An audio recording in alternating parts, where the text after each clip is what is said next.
My name is Olga Arteaga. I do not have a question. I have a couple of statements.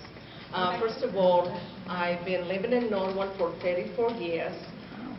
My deceased husband used to be in the common council.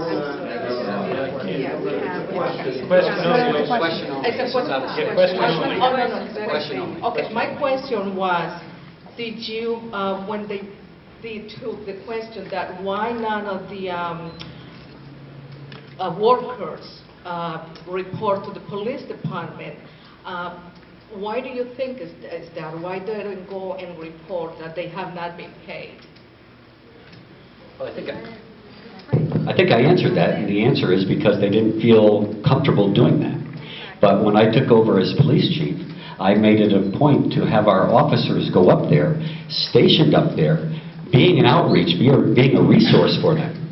I think I mentioned that we provided inoculations, flu shots, we provided medical information, and we made them feel comfortable, and we made them feel that they could come to us.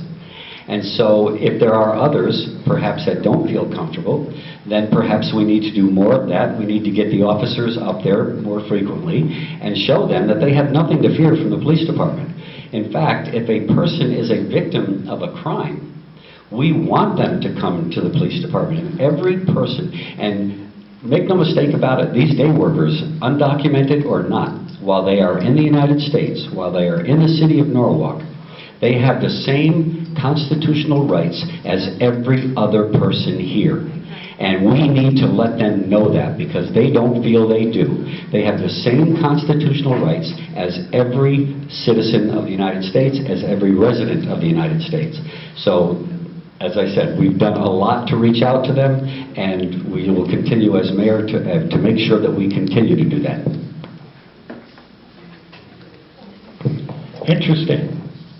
How much he did to reach out to them to bring them in, but they still don't come in. And I disagree with him about the Attorney General. I have had minor issues in the city, and I'm not trying to drop names that I know George Jepson, and I can pick up the phone and call the Attorney General, but I can't. Okay? And I have called him on issues like this, and he has responded. And here's the question you have to ask. And I'm not insulting the police department in any way, shape, or form. But it's not just a day worker walking in and say, the guy didn't pay me. They have to do an investigation. They have to go out there. They have to do that. That's part of their job. And I'm not sure, Harry would know better, what would they be charged with? Was it criminal, civil? The Attorney General has a lot of clout. The Consumer Affairs, the Labor Department.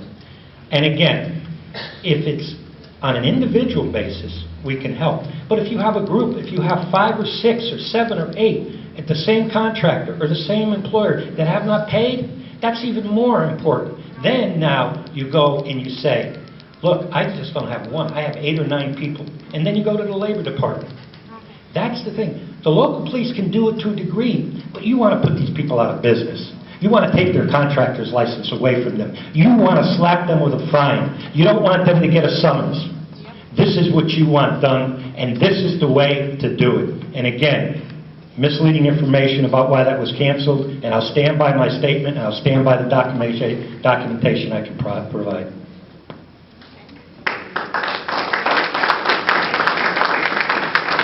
All right, now we're going to close.